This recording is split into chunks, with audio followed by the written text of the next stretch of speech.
Somebody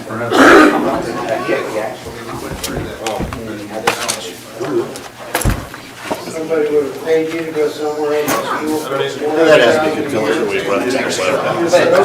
Where's my goal? I said, it's hard not to do my own. No, I'm not asking. Yeah, that, when you're 20 years old, but when you're 60 years old, it's still a lot of money. Speculate some more, but there's no reason for that. But my picture would be.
Was put out on last Friday on board docs.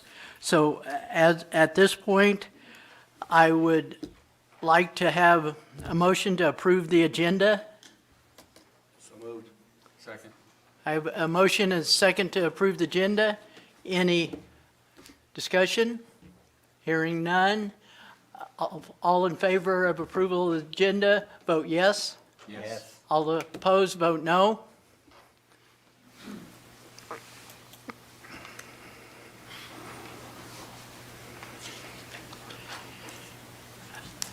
Okay, I ain't seen it yet. is it going through? I'm not sure. Ken showed up, but nobody else. But now Alan, I didn't get the place to, you might have to start over.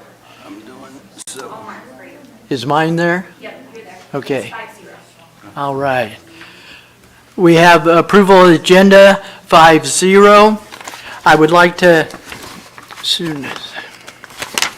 I'd like to welcome everybody to tonight's board meeting. We do have a couple board members that were not feeling well. So Tammy and Megan will not be here tonight, so there will be just the 5 board members. They are not online, I don't believe. So just the 5 that are in attendance. Okay, the mission of the USD 49 is to provide a quality and learning experience for every student in every classroom every day. To support the mission of the district, the USD 49 Board of Education includes supporting a vision that encompasses high student achievement, highly effective staff, effective and positive communications, and effective management of resources. Also vital to keeping focus on the district's mission and vision are that the USD 49 Board of Education supports the district's core values of being a champion for all kids, bringing your best every day, carrying the banner for your school and district, and selling and creating possibilities for students for their futures. Moving down to 2.0, we have our consent agenda. Do I have a motion to approve the consent agenda? Mr. Chairman, Yes. I'd like to pull out 2.9. Okay, 2.9, personnel transactions. Jess? You tell us where you want to put it in. Is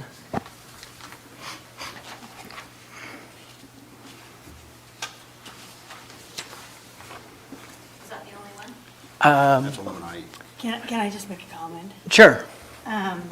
ECC came up with several grants on here, and I read them very thoroughly, and they are excellent grants. I just wanted to point that out. I was very impressed with those Okay. grants. And we have a retirement, but since we're pulling it out, we'll talk about it at that time with that.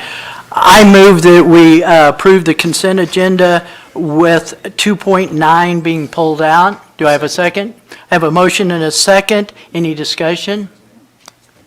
If not, all in favor of the motion to approve the consent agenda with 2.9 pulled out, vote yes. Yes.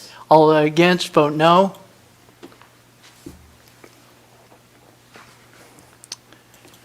Okay, Jess, 5-0.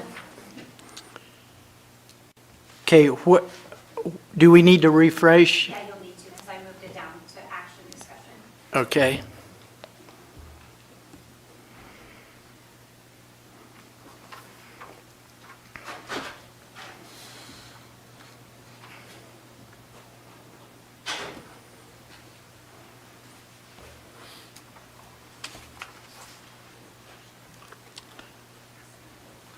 Okay, at 3.0 is public comment.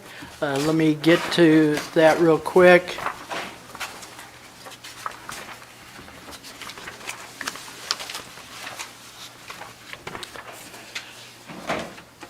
The public forum guidelines, the board requests that all members of the public respect the rules outlined below so that everyone that wants an opportunity to provide input will be given the chance. Speakers are asked to start with stating name and address where they reside. Speakers are limited to 3 minutes to make their presentations. Speakers are asked to make only points that have not been made previously. Except to ask clarifying questions, the board members shall not interact with speakers at the open forum. The board asks that all members of the public respect these rules so that everyone that wants an opportunity to provide input that has not already been given that will have an opportunity. Do I have anyone in the audience that would like to address the board tonight? Okay, seeing none, we'll go ahead and move on. 4.0, 4.1, Superintendent's Report. Ron? Okay, super. Just a quick update. I included in your agenda packets a lot of bills that are out there. It becomes very complex where we're at right now with the legislative action, everything that's going on. I think sometimes I just wanted to make you aware of what's out there. What is really happening, and it's really started today, is the House and the Senate are coming together and looking at all of these pieces of legislation and really trying to come up with one bill that they can take it to the floor of each of their groups and get a vote on and hopefully come together. I think what I would say is that where we're still in that place where we're seeing education has become the political football where they like to play a little bit of keep away, where they're throwing some good things. It's just like they throw the football and we're trying to grab the good things and keep us guessing if they're what they're gonna give us. This part of the games that are played, this is pretty traditional in how it works. It makes it difficult though when you see some really good things coupled with some things that we know are not good. And I think that's where we're at right now. I mean, if just to mention a few things that they're holding, some of the mental health grant money, the governor, recommended they add $3 million. The Senate pulled that for now. They'll tell us at the end of the session whether they'll give that to us.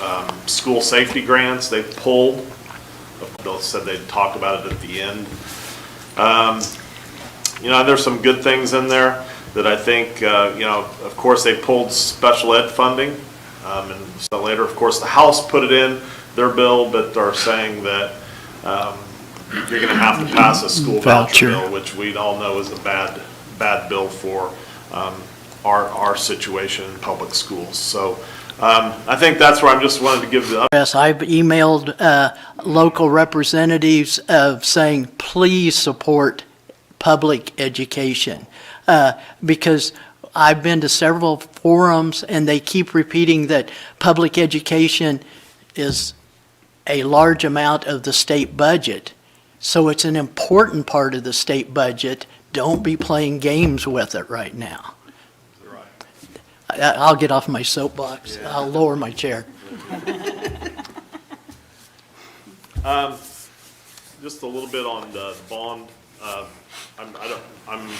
You probably are aware, but I thought I would mention it here in the meeting. City Commission took action just last week, which I was there at the meeting. They annexed the high school property, which was in the county, is now officially in the city. They passed that resolution. So that just is part of the formality that we needed to gives us all the city services, which come with being in the city. So that was important. I appreciate the City Commission doing that. Also, they took action on rezoning the high school property from agricultural to public and institutional district. So that was one again another formality that we had to take care of. They're working on right now the design of the road. That was part of what the city actually didn't really include anything with the school district, but looking at widening that 13th Street. So we'll probably have something more to do with that later on, but right now it's just the design work that's going on. They are using the engineer group that we've been working with, MKEC out of Kansas City. They've been very good to work with, and the city hired them for their engineering work. And just update the board, we'll be reviewing, if everything goes according to plan, we'll be reviewing the high school design at next board meeting in April 10th. So just wanted to make sure everyone's aware of that. Talk a little bit about school safety. I think sometimes, especially today after another school shooting, it always brings everyone's attention. School safety is only about keeping the bad guys out. I want to talk a little bit about what we do on the inside every day, and I think that's just as important, and it is part of school safety. And we have young people who are dealing with lots of things in the world that they live in, and so we are doing some things, have started some things that we feel like will help deter some negative behaviors that sometimes we see in our schools. We've added vape detection at the high school and middle school. These are actual, and we've talked about these at the board meeting, they're actual devices that we put up, and they detect the vape mist, and we're just trying to deter that kind of activity. It's something that's has become pretty common in our world, especially with a lot of our young people. And using these vapes, they're very easy to conceal, very easy to use inside of a building and really not be noticed. And you need some advanced technology to do these kinds of things. So we are seeing some success with this, and although I do think it's credit to our building administrators for it's added to their plate for sure. And but I think we've also heard that some parents were very appreciative of this being done in schools, because it's just another layer that hopefully we can do to help kids make better choices. Mr. Wilson, do we have the technology now that they're using? Do we have it? Yeah. Yeah, they're using it right now. So is it something that detects it and then it Well, has it in the, yeah. and then They, the sniffing factor that the dogs bring, the super duper, what they smell, and so we'll run them through the schools. We'll also run them through the parking lots around vehicles. We are contracting with an outside service. This is not a local law enforcement, that we're utilizing. There is a fee, it's a small fee, but at the same time, we feel like it's beneficial to being able to do this on a regular basis. And just, once again, we're hoping it provides as a deterrent. It's not that we're trying to catch kids doing something wrong. We're hoping they understand that we have things in place that will deter them from bringing those kinds of things, onto our campus. So, Mr. Wilson, how often are you gonna do it? well, we're planning to do one this spring. Will be the first one, and then the plan will be, and we can adjust this, it might be 4 times, planning on 4 times next year, once each quarter. It used to be twice. Twice, yeah. I think we'll start, and we can adjust based on what we feel is needed and necessary. Right now, we tentatively are planning 4 for next year. In visiting with the service, that's what they do typically at a lot of schools. But if we need to add more or back off, we can definitely do that and adjust. As I remember, as soon as the dog comes through, everybody knows the dog's, even Yeah. if you're not in the building, Yeah. they know the dog's going through the Well, building. sure, and the difference is probably between a law enforcement animal and the service that the law enforcement animals, usually we pull the kids out of the hallway, they don't intermix with this. This dog is not trained for attack or aggression, and so they encourage the kids to be around them, because they really want the kids to see the dog and understand what they're doing and how they work. So sometimes when kids see it, they understand, and it also puts something in their brain like, oh, well, this is something. Because we used to line the book bags in the hallway. Sure. But when the dog came by, they knew the dog Yeah. came by. 'Cause Yeah. They were, not my bag, not my. Yeah, for sure. They knew. So anyway, I just wanted to, I don't know if there's any more questions on that. I have a question. At Yeah. one time, we were talking about including more resource officers in that. Yeah, and that's the next thing, I can talk about that a little bit. We're still in conversation with our Hayes PD. Actually have a meeting set up next week with Chief Scheibler and Assistant Chief Dawson to continue that conversation. Once again, we're kind of in a holding pattern a little bit on our end. If you remember, I talked a little bit about how they have kind of held hostage. And so we're going to kind of wait and see where we're at with that. But there's conversations that we've had as an administrative team, knowing that that's something we have an interest in doing, and have started those conversations with the city and some of the work that needs to be done up front to get prepared to do that once we get we know where the funding will actually come from. So at some point, I would imagine we'll probably be coming to you with a request to add a school resource officer or 2. So, right now, do we not Good. have No. anyone? No. No, I wasn't aware of that. Officer Dawson was one of the first ones. Right. yeah, the one thing I would say is we think he was don't the actually have first. school resource officers, but we have a very good relationship with our Hayes local police department. They are very responsive. to any requests that we send, and they come and they help us out quite a bit. So, but at the same time, I do think having someone on campus, immediate, I know from our administrator standpoint, it will be really appreciated. We agree. Something we'll be looking at. And just also, the last thing is that we're starting negotiations next Tuesday, and so tomorrow. Tomorrow? Yeah. Yeah. It's been a long week already. Yeah. so, Tomorrow at 3:45. Yeah. So here we go. We'll start that. We're excited to get that started. Okay. Okay, Ron, I didn't catch you when you were talking about the bond. I was listening to the city report, and they were saying another good thing about our bond and the way it was supported by the city. They said the sales tax revenues were up over 8% or something like that in the city of Hayes. So why that is so important is that half-cent sales tax that's going towards our bond issue, and if we can keep that rolling, we'll pay the bond issue off quicker and relieve the property tax. Yeah, at that meeting, they did give the sales tax report. I thought it was like of course, you never know exactly what period they're talking about because it's always behind, but it was Kim Rupp who I thought he said 11% sales tax. We're up 11% over last year. So I thought that's got to be good on our end. Yeah. Somewhere we had saw, didn't we, how much they have to collect? Yeah, they send it to us, I think. We get it. Did somebody We'll share get it? another one now in the next couple of days. They come, so it's running a month behind. Or wasn't it almost, it was 800,000 or something? Yeah, I think at that point, we had averaged a little over 300,000 a month. It was a couple months ago, so we were up just over 600,000, I think, in the first 2 months. It's a good deal. Okay. Is that something you can send to us, maybe quarterly, and not Yeah. every time you get it? But Yeah, sure. Okay. Okay, thank you, Ron. 5.1, Special Education Cooperative Agreement Resolution.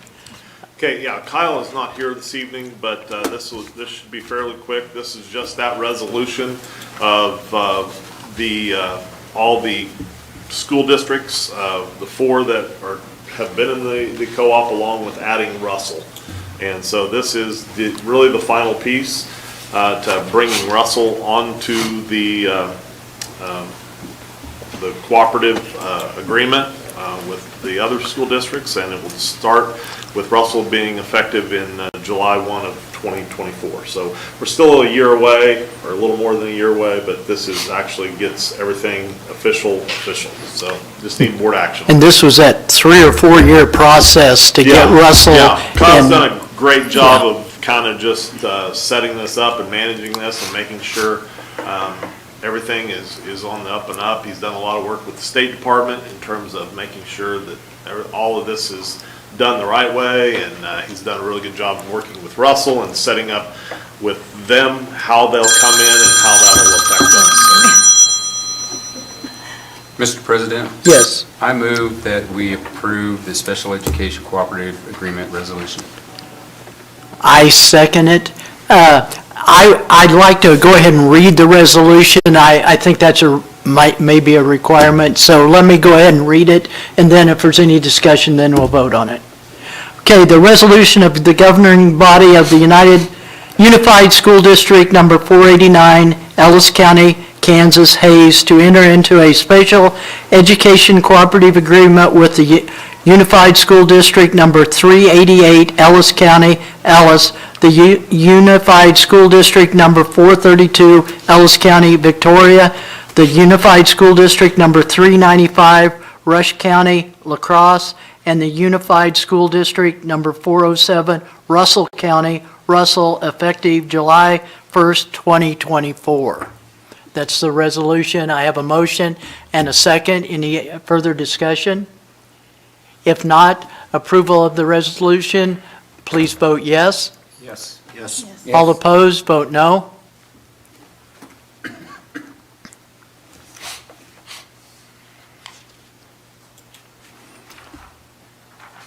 Okay, 5-0, Jess? Okay, thank you. And we look forward to having Russell in our special ed co-op here in not too long. 5.2, KSB Annual District Membership, Season Pass, and Legal Support Fees. Ron? Yeah, this is just your annual, re-upping with KSB. Of course, you have the services, the membership renewal, as well as the season pass that allows everyone to go to different functions.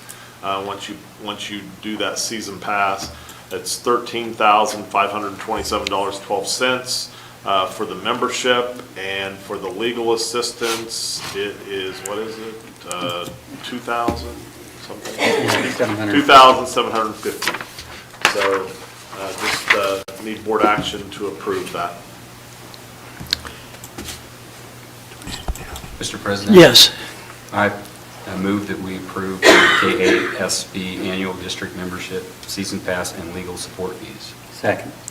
I have a motion and a second to approve the KSB Annual District Membership and Season Pass and Legal Support Fees. Any discussion? If not, I call for the vote. All in favor, vote yes. Yes. Yes. All opposed, vote no.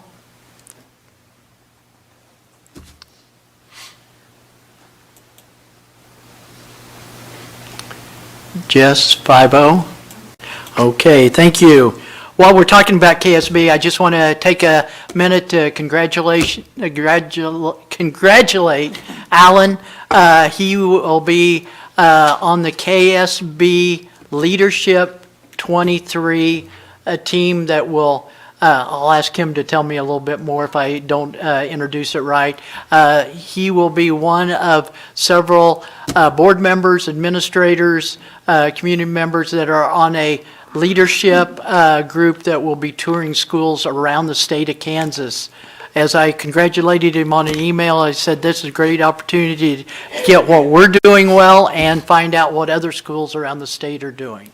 Did I do it okay? Yes, you bet. Okay. It is a great opportunity, and it's a total of 10 days, well, actually 12 days. We've already had 10 left, and so it's an investment of time, but it's well worth it. It's in groups of 2, a Thursday and Friday throughout this year, and it is great. And everybody was very surprised and happy for us that we have a large bond, and that was pretty fun to be able to share that. And as you said, it's administrators and board members, and also some of their partners. So you have a diverse group, and it's a neat opportunity. Okay, congratulations. Thank you. Congratulations. Congratulations. Okay, 5.3, ECC Infant Toddler Playground Improvements. Ron? Yeah, this is just bringing in, so we bring in one big piece of turf, so everyone's got to keep up with their neighbors. So Donna decided she needed turf as well. So she's going to upgrade the infant toddler playground area, going to replace that shredded rubber and replace it with some turf there. And this just makes everything better, just the ease of mobility, as well as just it's a lower maintenance project. And we had 2 quotes, one actually from Constructive Playthings for $36,582, and Mammoth Construction, who did our football field. Through some negotiations, we're able to bring it down to $36,000. And this will be paid through a grant from ECC? Yeah, Donna has the grants available to pay for that. Okay. Mr. President? Go ahead. I move that we approve the funding of the improvement to the ECC infant toddler equipment from Mammoth Construction, an amount of $36,000. Second. Okay, I have a motion and a second on the motion to accept the turf improvements at ECC. Any discussion? Yeah, I would like to thank Dawn. I've written grants before, and it's a thankless job, but it pays the bills, and that's money we don't have to come up with. And so I appreciate the effort you take to do those kind of things for our schools.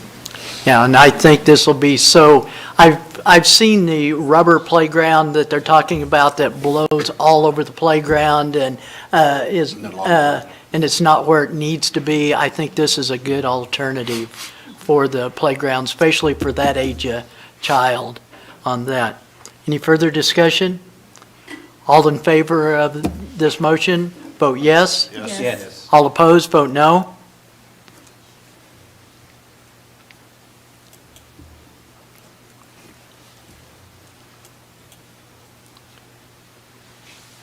Okay. 5-0. Okay, moving on to 5.4, Wilson Playground Improvement. Yeah, Wilson's gonna upgrade some playground equipment. They have a bid for a Vista tree, which sounds like the new and improved merry-go-round. There's a Christmas tree on a spinner. Yeah, you can just, I guess, you just hang on, you climb up and hang on and hope you don't get thrown off. I don't know. You promised me. Yes, it's safe, I guess. And you can climb inside, so. Yeah, it looks fun. It looks fun, man. I'm with you. So, good thing about this is Wilson Home and School is going to donate $25,000 towards this piece of equipment, and then we're going to be also utilizing some Wilson after-school funds to help finish off this project. So excited for Wilson, and I just think it's a great little group piece. And of course, Wilson will be moving or transitioning in one time in the future, but that will be all this stuff will be able to be moved When we later. discussed that, but the home and school really felt like they wanted the money that they have in savings to be used on the kids who earn the money. So that was the home and school's decision, was they'd like the kids who raise that money to be able to utilize, to benefit from whatever they decided to purchase, instead of sitting on that money and waiting. So- Because several years of kids will be going through on this new playground at Wilson before we make movements. Is there a timeline? Summer, they can have it done this summer. So it'll be next school? It's just a one-day project. So Once it'll be next school year that kids have Right, access to it? Right, because it will require us to remove ground cover, and if we have to remove, I think there's enough room for us to fit it in with what we have. If not, we'll get rid of the giant spiral slide, because it does have a higher fall height than we would like. Well, because we have to restrict, like. You just made headlines. Bounce like they used Wilson to. removing spider sled.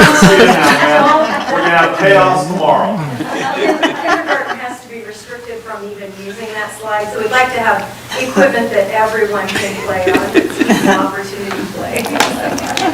We'll see. So whose idea was it to come up with this particular playground equipment? That piece? Yeah. He sent 3 options, and the teachers voted, and then home and school. Oh, voted okay. as well. Oh, okay, that makes So, sense. Yeah, it gives them something to hold on to when the motion sickness sets. We learned to hit the headlines.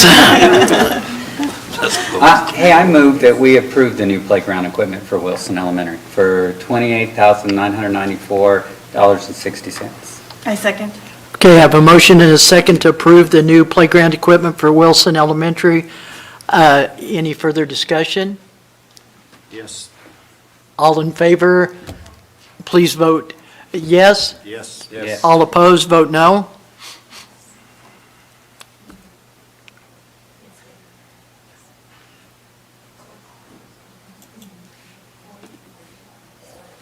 Okay, 5-0, thank you. We, at the beginning, we pulled personnel transactions down to 5.5. So let me scroll up to personnel.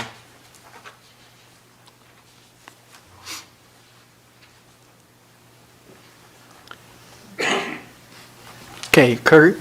Yeah, I would like to hear about the new positions. I figured out this special ed and the social studies, but I would like to hear about the employee services assistant, what we're asking them to do, and why we're asking for that position to be filled, and is somebody not currently doing that? So I'd like some information about that. So if you remember a couple, I think we're coming up on 2 years ago now, as we made the transition into Skyward, we've moved to electronic timesheets and some other efficiencies that we added in place. And we actually eliminated 2 positions out of what is the employee services. So when we talk employee services, it's what we call HR. So we've got 2 staff members that are HR specific, and then we've got 2 staff members that are payroll specific, and so then everything that goes along with those. And then we've got 1 person that is kind of split between doing some of the sub stuff, some of the things that really cross over between. A lot of time talking about our onboarding processes and how we are, how we bring people into the district and how we can hopefully increase some of the longevity, reduce some of the turnover. So some of those pieces we want to get better at. One of the things that we have, quite frankly, we've struggled with Capers administration. It's a pretty big job. And over the last year and a half, they've added a couple of Capers audit things that go with it. And some of the rules change as the turnover changes. Capers has been difficult to keep up with. And so as we have looked at it, what I'd like to do is basically add back one of those positions that we eliminated a couple of years ago. That's why it's a new position now.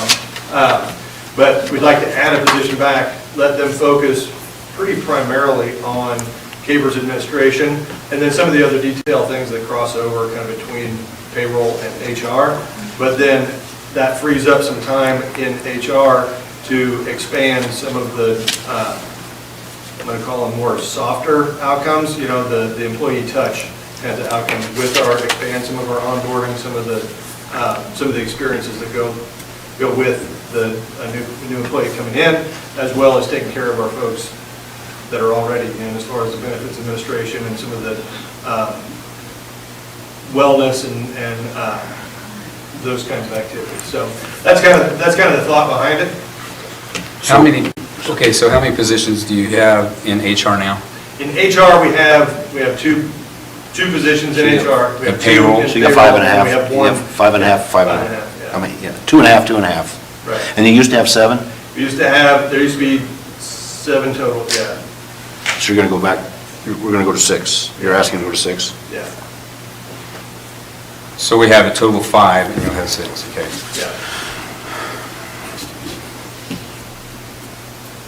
And so it's the Capers, So as we look at some of the things that cross over between what we call, and all of it falls under what's traditionally called human resources, but we kind of break it out, the 2 people that we have in HR right now. It's a lot of the benefits administration and new employee onboarding, new employee setup, things like that, and then Capers is kind of on that side, whereas most of the other benefits are enrolled on the HR side, but then all of the administration as far as invoice reconciliation, changes, qualifying events, things like that are happening on the payroll side. By bringing somebody in to be able to focus more solely on the Capers piece of it, we can kind of bring the more number side of the more detailed stuff over to the payroll side also. So it'll flow a little more like the other benefits administration, be a little more consistent, and I think help us when it comes to just the invoice reconciliation and the month-to-month management of Capers and what all goes with that. so you think with Skyward, we'll eventually, maybe it will be more efficient and be able to do that? Yes. Attrition? Yes, yes, quite possibly. The other thing that does weigh into it, though, is the fact that now with Russell coming on board, it's another 40-ish FTE, right, 40 FTE. And so when you look at where we're at, I think yes, there's a lot of things that Skyward has really increased our efficiency, but there's some things that we're right on the edge of being able to keep up with. Capers being one of them, and some of that new employee onboarding being another. And then when we add in another 40 with Russell, then I think the efficiencies, and as we get better, it will help us be ready for that to happen. I'd love to say that we become so efficient that maybe through attrition, one of these spots will go away someday, and maybe that'll happen, but we'll have to get through whatever additional workload bringing Russell into the co-op brings with it also. And one of the things that we haven't really talked about, but Kyle and I have spent a lot of time talking, and with the superintendents at the co-op board level too, about the fact that really historically, most of the fixed cost kinds of things, like payroll and HR, all of those, the fixed cost of that, as far as the co-op is concerned, it's just been borne by 49 because we're 75% of the co-op anyway. With Russell coming in, we're looking at some different ways for the co-op to actually, some of those fixed costs that are a result of the co-op, doing some cost sharing. So, like one of the things that we're kicking around is, okay, if we said, 3% of the staff is special ed co-op, then we'll look at maybe some reduction in our district assessment or some help through the co-op. So I think we'll get some relief as far as the cost of it, but I think we're going to need the staff to be able to efficiently move forward with bringing another district into the co-op too. Can you talk a little bit about the new position at, or elementary position? Is there just one or two?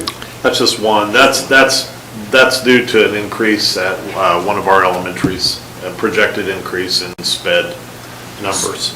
So that's a co-op position? Yeah, that's a co-op position. That comes, so that doesn't change anything because that's paid for with co-op money. We have our district assessment. We set our district assessment every year. They operate within that budget, so. Do the other schools, the other 4 schools help with the fixed cost that? Not right now, and that's kind of what we're talking about with updating the district, or the cooperative agreement, and with the district coming in, that's part of the conversation that we're having. I mean, they ought to pay their share. Yeah. And it's always, it's kind of. I mean, even if it's 1%, they should pay their share. And Kyle's 100% on board, the other superintendents understand that's where we're headed, so that's part of the reason we're saying, okay, let's make this move. I really feel like by the time Russell comes, we would need some more staff to keep up anyway, and I think by doing it now, ahead of that, we can get those processes rolling and see how efficient we become with that, and we're good. I know Kyle's not here, but do we have the facilities, the room available for another teacher at O'Laughlin? We're gonna work on it. Make it work. Yeah, we're working on it. I know we're tight until we get the bond moving at the different schools, but We'll The see. social studies teacher, That one really didn't need to be there. If you look up above, that new position had already been approved. Okay. And we have the person now. Person So already that on really- there. Yeah, Okay. that didn't. So it's that not a new position. was all that should be filling. so when these two, these are just approving the positions, and then when we, My understanding is that there was a A retiring teacher. retiring teacher. Yeah, Okay. she had previously retired. Okay. I guess I would like to give her some recognition, if we possibly can. Every meeting I've been to, they have, felt really sad. Yeah. We recognized Jolene previously when she retired, I think in January. Okay. Yeah. Okay. Sorry. no, that's fine. We do have an executive session tonight. There will not be anything after executive session. Ron, Let's go 15 minutes. 15 minutes, I'll go ahead and read. I have a motion to go into executive session for matters relating to employee negotiations, whether or not in consultation with the representative or representatives of the body or agency, in order to protect the district's right to the confidentiality of its negotiating position and the public interest. Who will be attending? Christian, myself, and Bill. Okay, I make the motion to go into executive session for, you said 15 Yeah. minutes? Do I have a second? Second. Any discussion? We will be coming back to adjourn at 7:30? If we start right now, or are you waiting 5 minutes? 7:35. 7:35? we need a, That would take a break. Okay, at 7:35. Okay. Take a 5-minute break. Take a 5-minute break. Have we, Vote. all in favor, vote yes? Yes. All opposed, vote no.